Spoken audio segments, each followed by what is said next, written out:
Scene: the Court of Justice.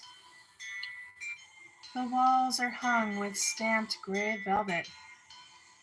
Above the hangings all is red, and gilt symbolical figures bear up on the roof, which is made of red beams, with soffits and gray molding. A canopy of white satin flowered with gold is set for the Duchess. Below it, a long bench with red cloth for the judges. Below that, a table for the clerks of the court. 2 soldiers stand on each side of the canopy, and 2 soldiers guard the door. The citizens have some of them collected in the court. Others are coming in to greet one another. 2 tipstaffs in violet keep order with long white wands. Good morrow, neighbor Anthony. Good morrow, neighbor Dominic. This is a strange day for Padua, is it not? The Duke being dead. I tell you, neighbor Dominic, I have not known such a day since the last Duke died, and if you believe me not, I am not your man. They will try him first, and sentence him afterwards. Will they not, neighbor Anthony? Nay, for he might escape his punishment then, but they will condemn him first so that he get his deserts, and give him trial afterwards, so that no injustice is done. Well, it will go hard with him, I doubt not. Surely it is a grievous thing to shed a duke's blood. They say a duke has blue blood. I think our duke's blood was black like a soul. Have I watched, neighbor Anthony? The officer is looking at thee. I care not if he does but look at me. He cannot whip me with the lashes of his eye. What think you of this young man who sticks a knife into the Duke? Why, that he is well behaved and well meaning, and a well favored lad, and yet wicked in that he killed the Duke. 'Twas the first time he did it. Maybe the law will not be hard on him, as he did not do it before. True. Silence, knave! Am I thy looking glass, Master Dipstaff, that thou callest me knave? Here be one of the household coming. Well, Dame Lucy, thou art of the court. How does thy poor mistress the Duchess, with her sweet face? Oh, well a day, oh miserable day, oh misery. Why, it is just 19 years last June at Michaelmas since I was married to my husband, and it is August now, and here is the Duke murdered. There is a coincidence for you. Why, if it is coincidence, they may not kill the young man. There is no law against coincidences. But how does the Duchess? Well, I know some harm would happen to the house 6 weeks ago. The cakes were all burned on one side, and last St. Martin ever as ever was, there flew into the candle a big moth that had wings and almost scared me. But come to the Duchess. Good gossip, what of her? Mary, it is time you should ask after her, poor lady. She is distraught, almost. Why, she has not slept, but paced the chamber all night long. I prayed her to have a posset or some aquavitae and get to bed and sleep a little for her health's sake, but she answered me. She was afraid she might dream. That was a strange answer, was it not? These great folk have not much sense, so Providence makes it up to them in fine clothes. Well, God keep murder from us, I say, as long as we are alive. Enter Lord Moronzoni hurriedly. Is the Duke dead? He has a knife in his heart, which they say is not healthy for any man. Who is accused of having killed him? Why, the prisoner, sir. But who is the prisoner? Why, he that accused of the Duke's murder. I mean, what is his name? Faith, the same which his godfathers gave him. What else should it be? Guido Ferranti is his name, my lord. I almost knew thine answer ere you gave it. Aside, Yet, it is strange he should have killed the Duke, seeing he left me in such a different mood.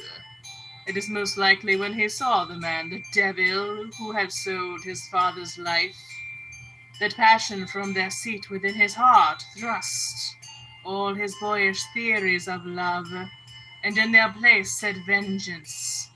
Yet I marvel that he escaped not. Turning again to the crowd. How was he taken? Tell me. Marry, sir, he was taken by his heels. But who seized him? Why, those that did lay hold of him. How was the alarm given? That I cannot tell you, sir. It was the Duchess herself who pointed him out. The Duchess? There is something strange in this. Aye, and the dagger was in his hand, the Duchess's own dagger. What did you say? Why, Mary, that it was with the Duchess's dagger he was killed. There is some mystery about this. I cannot understand it. They can be very long a-coming. I warrant they will come soon enough for the prisoner. Silence in the court! Thou dost break silence in bidding us keep it, Master Tipstaff. And to the Lord Justice and the other judges. Who is he in scarlet? Is he the headsman? Nay, he is the Lord Justice, sir. Enter Guido guarded. There be the prisoner, surely. He looks honest. That be his villainy. Knaves nowadays do look so honest that honest folk are forced to look like knaves so as to be different. Enter the headsman, who takes a stand behind Guido. Yon be the headsman then? Oh Lord, is the axe sharp, think you?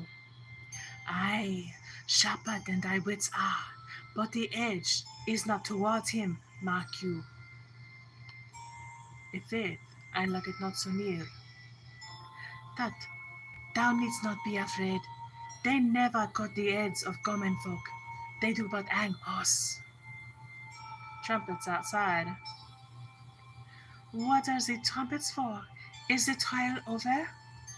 Nay, 'tis for the Duchess. Enter the Duchess in black velvet. Her train of flowered black velvet is carried by 2 pages in violet. With her is the cardinal in scarlet and the gentlemen of the court in black. She takes her seat on the throne above the judges, who rise and take their caps off as she enters. The cardinal sits next to her, a little lower. The courtiers group themselves about the throne. Oh, poor lady, how pale she is. Will she sit there? Aye, she is in the Duke's place now. That is a good thing for Padua. The Duchess is very kind and merciful Duchess. Why, she called my child the egg once. Aye, and has given us bread. Do not forget the bread. Stand back, good people.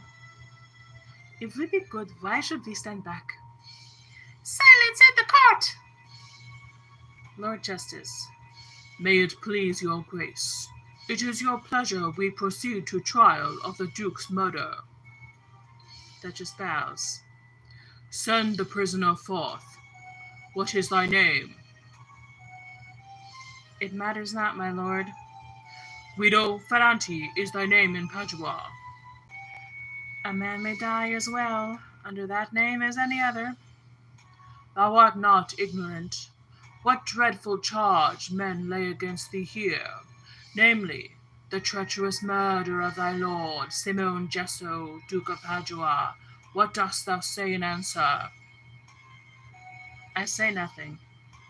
Dost thou now admit this accusation, then? I admit not, and yet I not deny.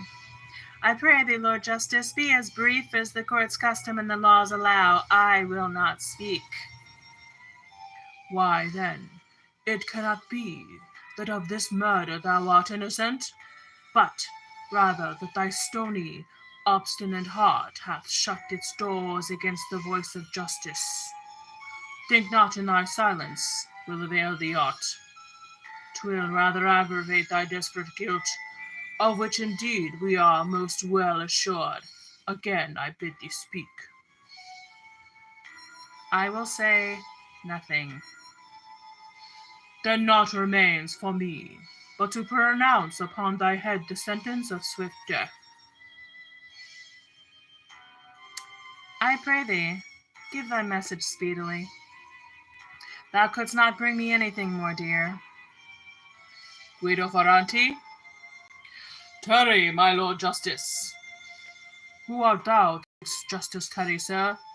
So it be justice that can go its way, but if it be not justice, who is this?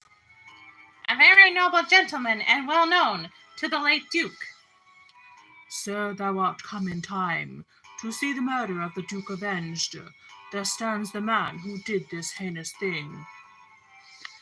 Has merely blind suspicion fixed on him, or have you any proof he did the deed? Thrice has the court entreated him to speak, but surely guilt weighs heavily on the tongue, for nothing he says in defense, nor tries to purge himself of this most dread account, which innocence would surely do. My lord, I ask again, what proof have ye? This dagger, which from his blood-stained hands, itself all blood, last night the soldier seized. What further proof need we indeed? Morenzoni takes the dagger and approaches the Duchess. Saw I not such a dagger hang from your grace's girdle yesterday? The Duchess shudders and makes no answer. Ah, my lord justice, may I speak a moment with this young man who in such peril stands? Ay, willingly, my lord, and may you turn him to make a full avowal of his guilt. Lord Morenzoni goes over to Guido, who stands right and clutches him by the hand. She did it. Nay, I saw it in her eyes. Boy, dost thou think I'll let thy father's son be by this woman butchered to his death? Her husband sold your father, and the wife would sell the son in turn. Lord Morenzoni, I alone did this thing. Be satisfied, my father is avenged. Enough, enough. I know you did not kill him. Had it been you, your father's dagger, not this woman's toy, had done the business. See how she glares at us. By heaven, I will tear off that marble mask and tax her with this murder before all. You shall not do it. Nay, be sure I shall. My lord, you must not dare to speak. Why not? If she is innocent, she can prove it so. If guilty, let her die. What shall I do? Or thou, or I shall tell the truth in court. The truth is that I did it. Sayest thou so? Well, I will see what the good Duchess says. No, I'll tell the tale.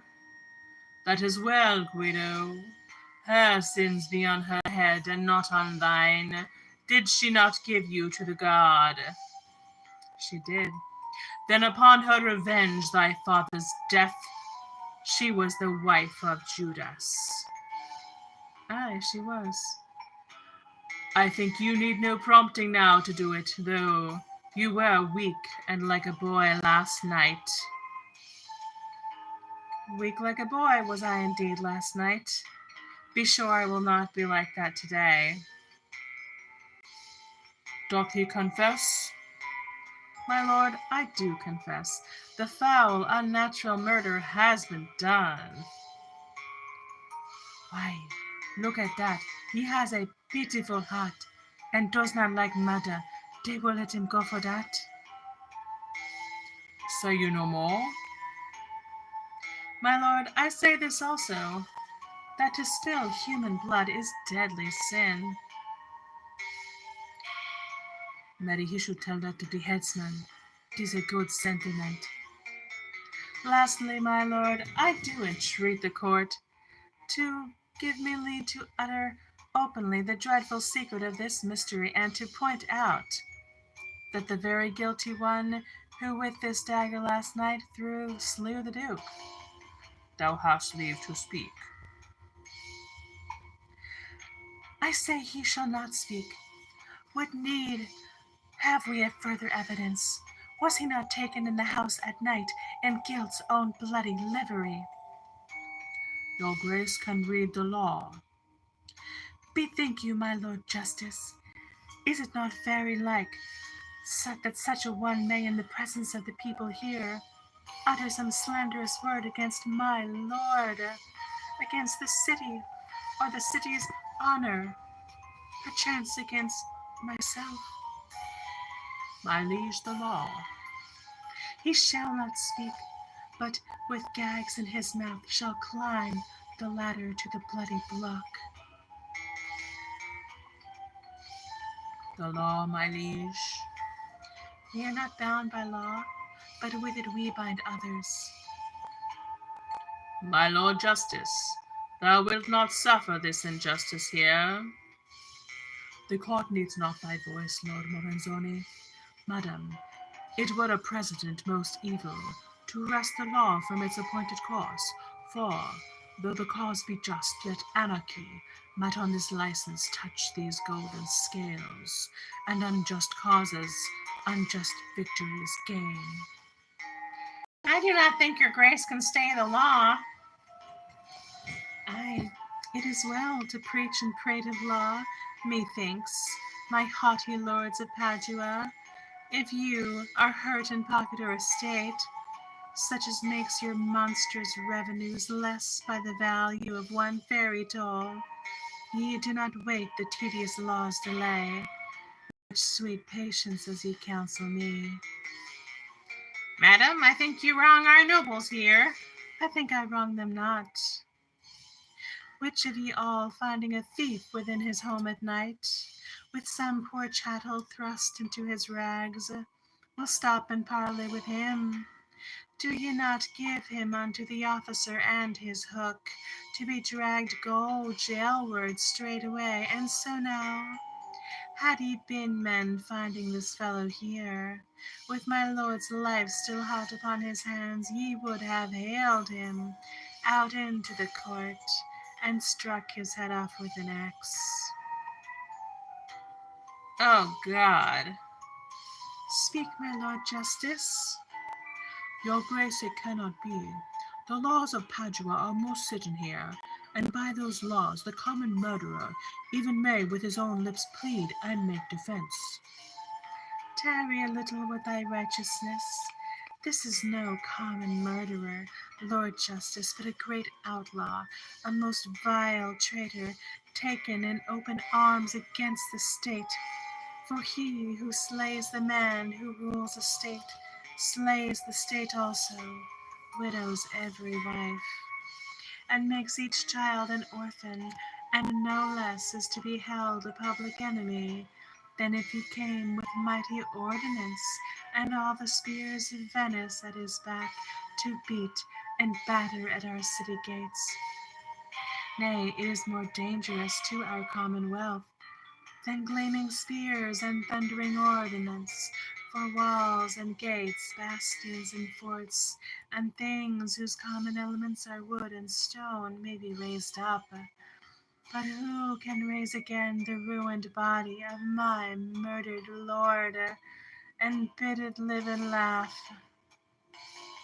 Now, by St. Paul, I do not think that they will let him speak. There is much in this, listen. Wherefore now, throw ashes on the head of Padua. With sable banners hang each silent street. Let every man be clad in solemn black. But ere we turn to those sad rites of mourning, let us bethink us of the desperate hand which wrought and brought this ruin on our state, and straightway Pack him to that narrow house where no voice is, but with a little dust, death fills up the lying mouths of men. And hand me names, I tell thee, my Lord Justice, thou mightest as well bid the untravelled ocean, the winter whirlwind, or the alpine storm, nor roar their will, as bid me hold my peace. Aye, though ye put your knives into my throat, each grin and gaping wound shall find a tongue and cry against you. Sir, this violence avails you nothing, for save the tribunal give thee a lawful right to open speech, not that thou sayest can be credited.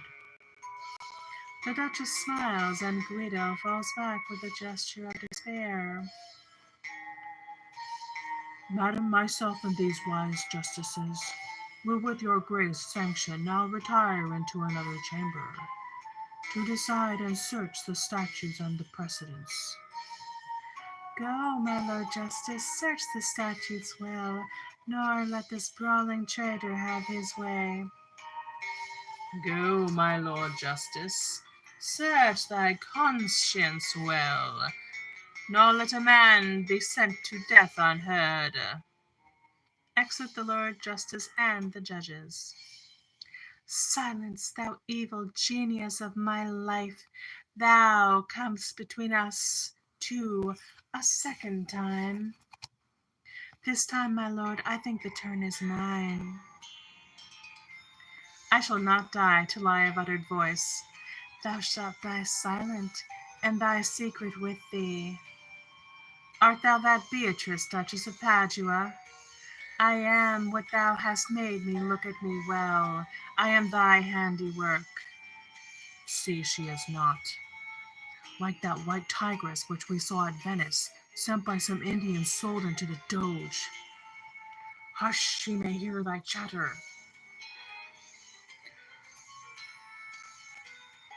My young fellow, I do not know why thou shouldst care to speak, seeing my axe is close upon thy neck, and words of thine will never blunt its edge. But if thou art so bent upon it, why, thou mightest plead unto the churchman yonder.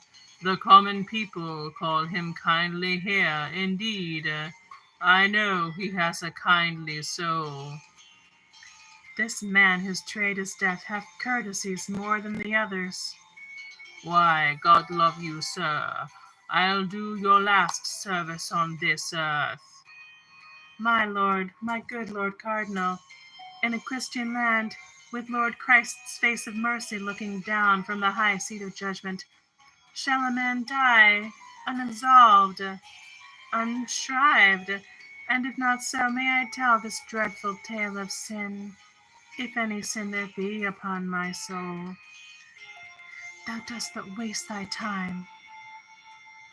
Alack, my son, I have no power with the secular arm. My task begins when justice has been done, to urge the wavering sinner to repent and to confess to Holy Church's ear the dreadful secrets of a sinful mind.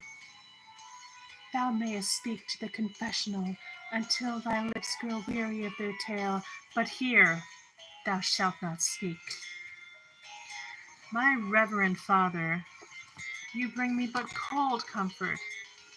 Nay, my son, for the great power of our mother church ends not well with this poor bubble of a world, of which we are but dust, as Jerome saith. For if the sinner doth repent and die, our prayers and holy masses much avail to bring the guilty soul from purgatory. And when in purgatory thou seest my lord, with that red star of blood upon his heart, tell him I sent thee hither. Oh, dear God! This is the woman, is it, whom you have loved? Your grace is very cruel to this man. No more than he was cruel to her grace. Aye, he did slay your husband. Aye, he did. Yet mercy is the sovereign right of princes. I got no mercy, and I gave it not. He hath changed my heart into a heart of stone. He hath sown rank nettles in a goodly field. He had poisoned the wells of pity in my breast. He had withered all goodness at the root. My life is as some famine murdered land, whence all good things have perished utterly. I am what he hath made me.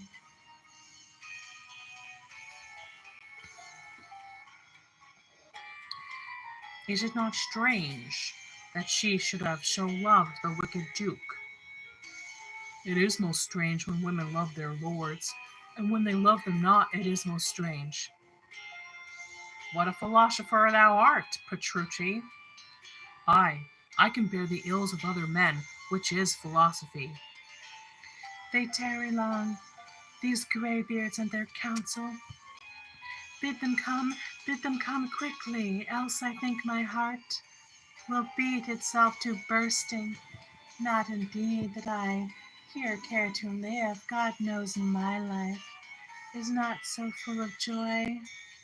Yet, for all that I would not die companionless, or go lonely to hell. Look, my cardinal, canst thou not see across my forehead here, in scarlet letters writ the word revenge? Fetch me some water, I will wash it off. 'Twas branded there last night, but in the daytime I need not wear it, need I, Lord Cardinal? Oh, how it sears and burns into my brain. Give me a knife, not that one, but another, and I will cut it out. It is most natural to be incensed against the murderous hand that treacherously stabbed your sleeping lord. I would, old Cardinal, I could burn that hand, but it will burn hereafter. Nay, the Church ordains us to forgive our enemies. Forgiveness, what is that? I never got it. They come at last. Well, my Lord Justice, well. Enter the Lord Justice. Most gracious lady and our sovereign liege, we have long pondered on the point at issue, and much considered of your grace's wisdom, and never wisdom spake from fairer lips. Proceed, sir, without complaint. We find, as your own grace did rightly signify, that any citizen who by force or craft conspires against the person of the liege is ipso facto outlaw void of rights, such as pertain to other citizens, is traitor and a public enemy, who may by any casual sword be slain without the slayer's danger.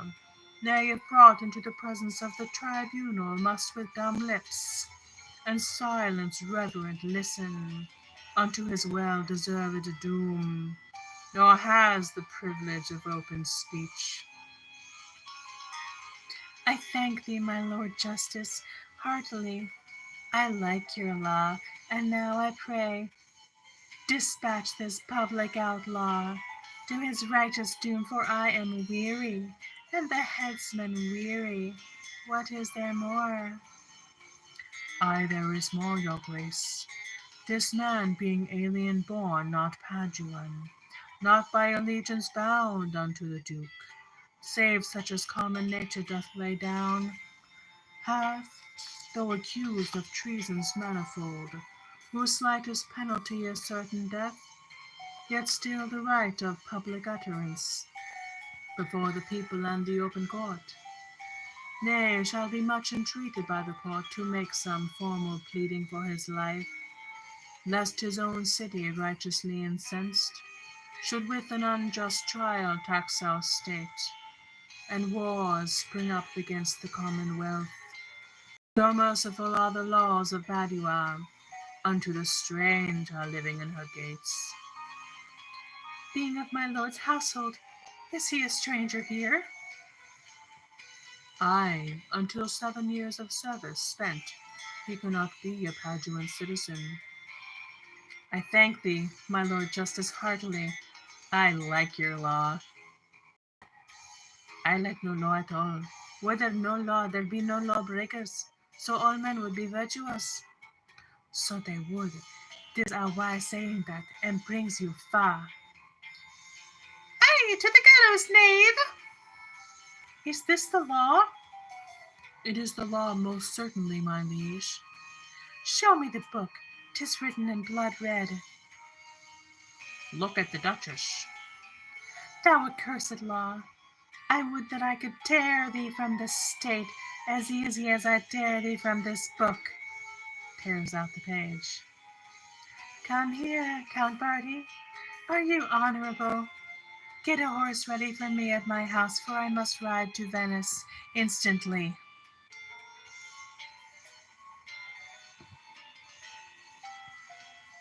To Venice, madam?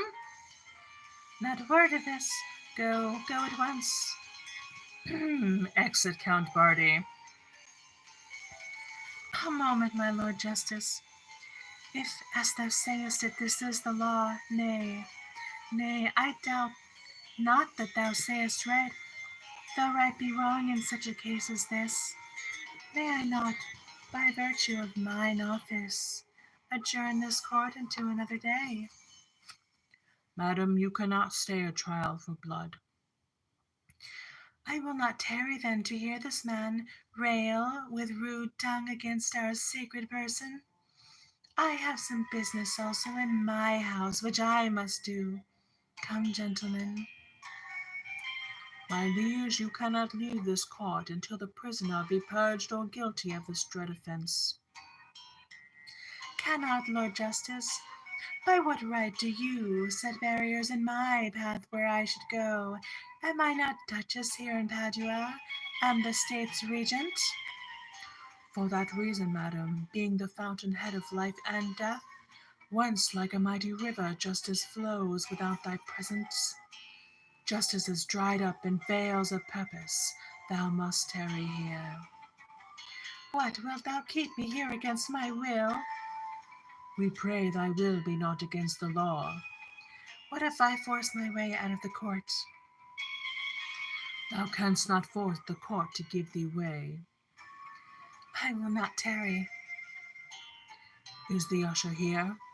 Let him stand forth. Thou knowest thy business, sir. The usher closes the doors of the court, which are left, and when the Duchess and her retinue approach, kneels down. Usher. In all humility, I beseech your grace, turn not my duty to discourtesy, nor make my unwelcome office an offence. The self-same laws which make your grace the regent bid me watch here. My liege, to break those laws is but to break thine office and not mine. Is there no gentleman amongst you all to prick this prating fellow from our way? Aye, that will I. Count Maffio, have a care. And you, sir, the first man who draws his sword upon the meanest officer of this court dies before nightfall. Sirs, put up your swords. It is most meet that I should hear this man. Or hast thou got thy enemy in thy hand? Guido Ferranti, while the crumbling sand falls through this time glass, thou hast leave to speak, this and no more. It is enough, my lord. Thou standest on the extreme verge of death. See that thou speakest nothing but the truth. Naught else will serve thee. If I speak it not, then give my body to the headsman there. Let there be silence while the prisoner speaks. Silence in the court there! My lords justices, and reverend judges of this worthy court, I hardly know where to begin my tale. So strangely dreadful is this history first. Let me tell you of what birth I am. I am the son of that good Duke Lorenzo, who was with damned treachery done to death by a most wicked villain, lately Duke of this good town of Padua. Have a care, it will avail thee not to mock this prince who now lies in his coffin. By St. James, this is the Duke of Parma's rightful heir. I always thought him noble. I confess that with the purport of a most just revenge on a man of blood, I entered the Duke's household, served his will, sat at his board, drank of his wine, and was his intimate.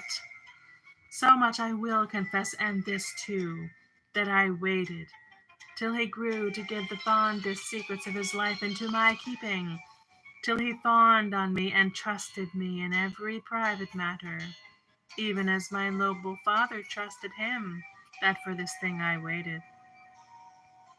To the headsman, thou man of blood, turn not thine axe on me before the time. Who knows if it be time for me to die? Is there no other neck in court but mine? The sand within the time glass flows apace. Come quickly to the murder of the Duke. I will be brief. Last night at 12 o'clock, by a strong rope I scaled the palace wall, with purport to revenge my father's murder. Ay, with that purport I confess, my lord. This much I will acknowledge, and this also, that as with stealthily feet I climbed the stair which led unto the chamber of the Duke, and reached my hand out for the scarlet cloth which shook and shivered in the gusty door, lo! The white moon that sailed into the great heaven flooded with silver light the darkened room. Night lit her candles for me, and I saw the man I hated, cursing in his sleep, and thinking of a most dear father murdered, sold to the scaffold, bartered to the block. I smote the treacherous villain to the heart with this same dagger, which by chance I found within the chamber. Oh, I killed the Duke. Now, my Lord Justice, if I may crave a boon, suffer me not to see another sun light up the misery of this loathsome world. Thy boon is granted. Thou shalt die tonight. Lead him away. Come, madam. Guido is led off. As he goes, the Duchess stretches out her arms and rushes down the stage. Guido! Guido! Faints. Tableau. Act drop.